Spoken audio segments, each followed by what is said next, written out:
Apakah kamu mengenalnya? Chen Ping memandang saudara laki-laki Yao Mei dan bertanya. Tentu saja, Tuan Qiu sangat terkenal di Beast City. Dia selalu berjalan menyamping di jalan. Kata saudara Yao Mei. Sekarang dia tidak bisa berjalan ke samping, kakinya telah saya cacat. Chen Ping dikatakan, kakak ipar, kamu terlalu ceroboh. Ayah Tuan Qiu adalah salah satu dari 3 jenderal binatang buas yang hebat. Sekarang kamu telah melumpuhkan kakinya, kamu berada dalam masalah besar. Kata saudara Yao Mei dengan wajah kaget. Menyebabkan masalah. Chen Ping tersenyum tipis, aku tidak hanya akan melumpuhkan kakinya, aku juga akan membunuhnya. Asteris setelah mengatakan itu, dia menusuk keras dengan pedang pembunuh naga di tangannya, lalu mengambilnya, langsung mengambil pil binatang Qiuyu. Tapi Qiuyu meninggal sebelum dia bisa memohon belas kasihan. Kali ini, saudara-saudari ketakutan setengah mati. Mereka tidak menyangka bahwa bahkan akan berani membunuh putra dari 3 jenderal binatang buas yang hebat. Berani sekali. Saya dapat memberitahu Anda sekarang bahwa saya dipenjara karena saya mengalahkan Qiuyu.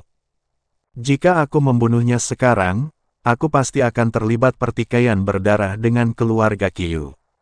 Keluarga Qiu pasti akan mengirim orang untuk memburuku. Jadi kalian berdua jangan ikuti aku, itu akan sangat berbahaya. Asteris dikatakan pada Yao Mei dan kakaknya. Faktanya, mengikutinya, melakukan ini untuk menakut-nakuti Yao Mei dan kakaknya, agar mereka pergi dan berhenti. Bagaimanapun, Chen Ping akan meninggalkan kota binatang tanpa mengetahui kapan, dan Yao Mei serta saudara laki-lakinya akan tetap tinggal di kota binatang. Jika dia menjadi musuh keluarga Qiu, dia bisa melarikan diri, tetapi saudara laki-laki dan perempuan mereka pasti akan mati. Saudaraku, ayo pergi. Yao Mei menarik kakaknya. Bagaimanapun, mereka hanya bertemu secara kebetulan, dan mereka tidak memiliki persahabatan yang mendalam. Yao Mei belum pernah tidur dengan Chen Ping, jadi tidak masalah sama sekali. Karena kakak iparku telah menyebabkan bencana besar, kami kakak dan adik tidak bisa hanya duduk diam dan menonton. Dalam hal ini, kita berdua sangat tidak manusiawi. Bagaimana aku bisa mengatakan bahwa kalian berdua sudah tidur satu sama lain? Kamu sudah menjadi miliknya. Jika keluarga Qiu benar-benar membuat masalah bagi kakak iparku, aku tidak akan pernah berdiam diri. Lalu ketika keluarga Qiu keluar dari Beast City dan mencapai pinggiran kota, tidak akan ada yang perlu ditakutkan. Selama kita tidak melakukan ria, jika kita tidak memasuki kota, mereka tidak akan pernah menemukan kita. Kata saudara Yao Mei dengan benar. Melihat kakaknya seperti ini, Yao Mei terlihat sangat terkejut dan menatap kakaknya dengan tidak percaya. Dia tiba-tiba merasa ada sesuatu pada kakaknya yang berubah. Bagaimana Yao Mei bisa tahu bahwa kakaknya bersedia mengikuti Chen Ping sekarang sepenuhnya karena kekuatan Chen Ping, dan Chen Ping juga tahu tentang urat batu roh peri. Saudaraku, kita berdua, Yao Mei ingin menjelaskan bahwa dia sama sekali tidak tidur dengannya. Kakak, tolong berhenti bicara. Hidupku diselamatkan oleh kakak iparku. Bisakah kamu melihat kakak iparmu dalam bahaya dan pergi sendirian? Dalam hal ini, apakah kita masih manusia? Kakak Yao Mei langsung menyuruh Yao Mei untuk tidak berbicara. Jika Yao Mei berbicara, dia bukan lagi manusia dan tidak punya hati nurani sama sekali. Melihat ini, juga tahu bahwa akan lebih sulit membuat 2 orang berhenti mengikutinya daripada mencapai langit. Jadi dia berkata tanpa daya, "Oke, kalian berdua ikuti aku, tapi jangan menjauh dariku. Kalau tidak, kamu akan berada dalam bahaya dan aku tidak bisa membantumu. Sibuklah. Jangan khawatir, kakak ipar, aku sangat akrab dengan daerah ini. Bahkan jika seseorang ingin memburumu, aku bisa mengajakmu bersembunyi." Saudara Yao Mei menepuk bahunya dengan 2 jari untuk meyakinkannya. Chen Ping tersenyum tak berdaya dan hanya bisa memimpin 2 orang menuju selatan kota. Setelah berjalan sejauh 100 mil, saya melihat pohon yang menjulang tinggi. Ini seharusnya tempat yang dibicarakan Xiong Kuo. Chen Ping mengikuti saudara-saudari Yao Mei ke pohon besar, tetapi tidak menemukan siapapun, yang membuat Chen Ping merasa sedikit terkejut. Sial, bukankah beruang itu membohongi kita? Saudara Yao Mei menemukan bahwa tidak ada seorang pun di bawah pohon besar itu, jadi dia berkata dengan marah. Mungkin tidak, dia memberiku semua liontin giok dan berbohong padaku. Itu tidak ada gunanya sama sekali. Chen Ping menggelengkan kepalanya dan berkata, pada saat ini, teriakan minta tolong tiba-tiba terdengar. Membantu, suaranya sangat lemah, dan jika bukan karena pendengaran saya yang tidak normal, saya mungkin tidak akan bisa mendengarnya sama sekali. Seseorang berteriak minta tolong. Chen Ping melirik ke arah suara, dan kesadarannya langsung menyebar. Di mana itu? Kenapa aku tidak mendengarnya? Aku juga tidak mendengarnya. Kakak beradik itu menggelengkan kepala, menandakan bahwa mereka tidak mendengarnya. Tapi saat ini, Chen Ping sudah bergegas keluar. Ketika kakak dan adik melihat ini, mereka pun bergegas bersamanya. Dan puluhan mil jauhnya dari mereka, dua pria jangkung dan gemuk sedang mengelilingi seorang gadis, dengan senyuman lucu dan cabul di wajah mereka. Gadis itu sekarang gemetar, matanya penuh ketakutan. Kalian berdua, jangan datang. Kakakku akan segera kembali. Gadis itu sedang memegang belati di tangannya, mengancam kedua pria besar itu. Xiong Ying, jangan pikirkan itu. Kakakmu telah dipenjara dan tidak mungkin dia akan keluar lagi. Jika tidak, kita berdua tidak akan memiliki kesempatan untuk menikmatinya. Salah satu orang kuat berkata, ternyata gadis ini adalah adik Xiong Kuo, Xiong Ying. Tidak mungkin, adikku tidak bisa masuk penjara, kamu berbohong padaku. Xiong Ying mulai menangis. Jika kakakmu tidak dipenjara, mengapa dia tidak kembali setelah berhari-hari? Kami berdua menyaksikan. Dia ditangkap dengan mata kepala sendiri. Pria kuat itu menjilat bibirnya dan berkata dengan tidak sabar. Kalian berdua adalah sahabat kakakku, tapi kalian tidak peduli saat dia dipenia menindasku. Apa kalian masih manusia, datang untuk menindasku? Apakah kalian masih manusia?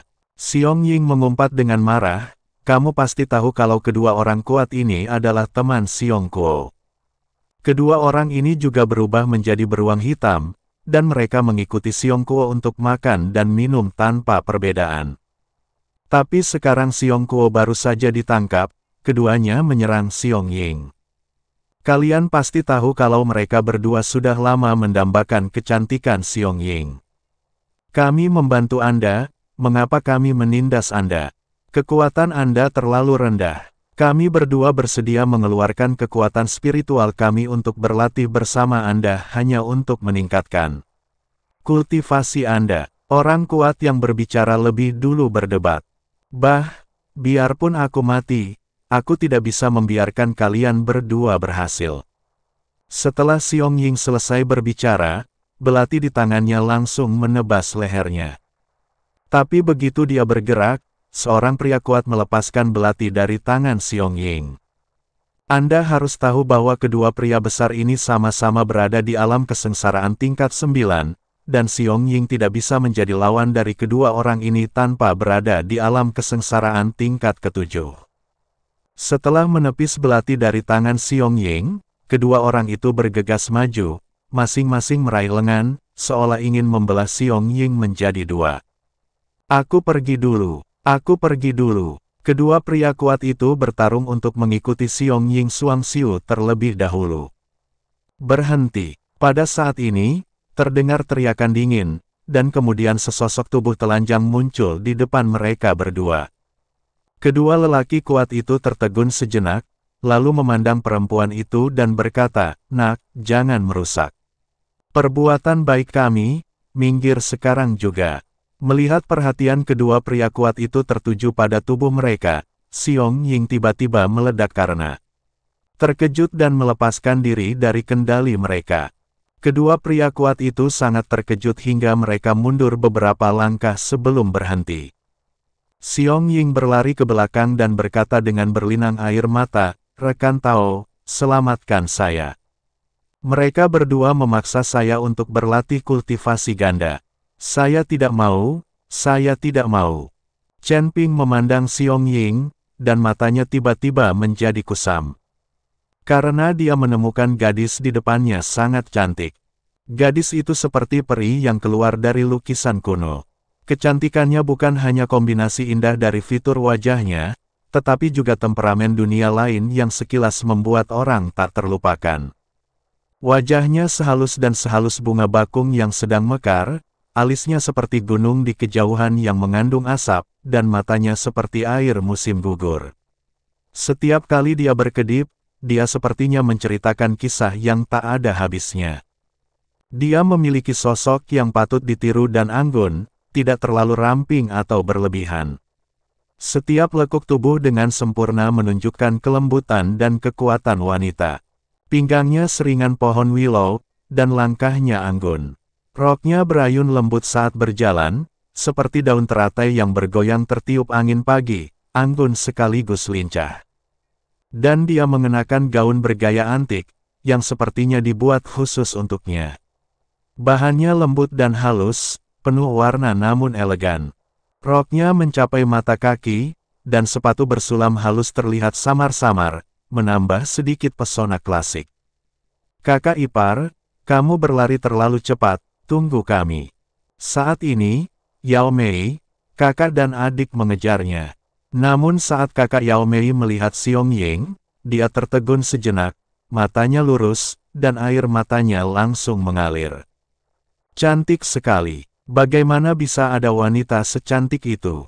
Saudara Yao Mei mau tidak mau berkata. Yao Mei memandang Xiong Ying di depannya dan merasa sedikit malu. Dibandingkan dengan Xiong Ying, dia benar-benar terlalu biasa.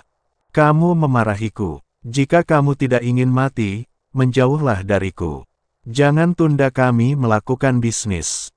Seorang pria kuat tampak sedikit tidak sabar dan berteriak keras.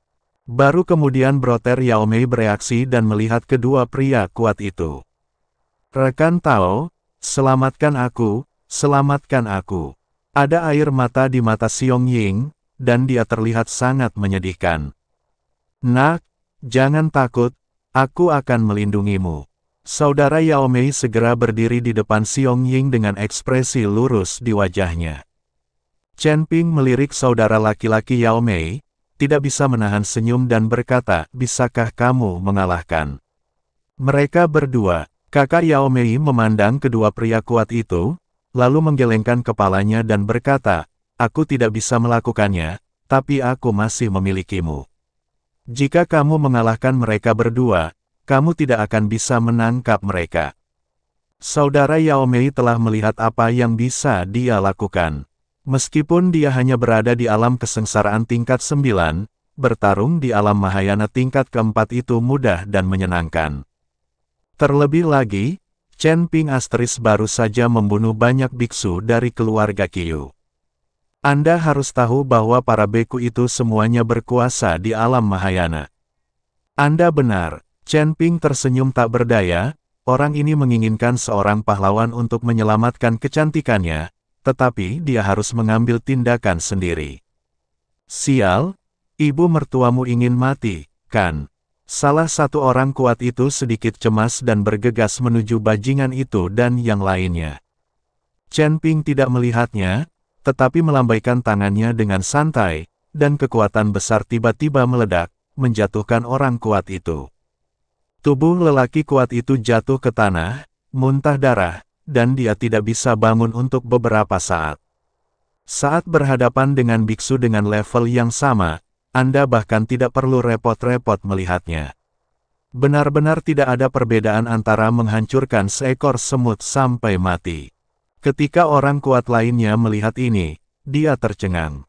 Dia tidak pernah berpikir bahwa Chen Ping, seseorang dengan tingkat kultivasi yang sama dengan mereka, yang berada di alam kesengsaraan tingkat 9, dapat mengalahkan mereka dengan mudah.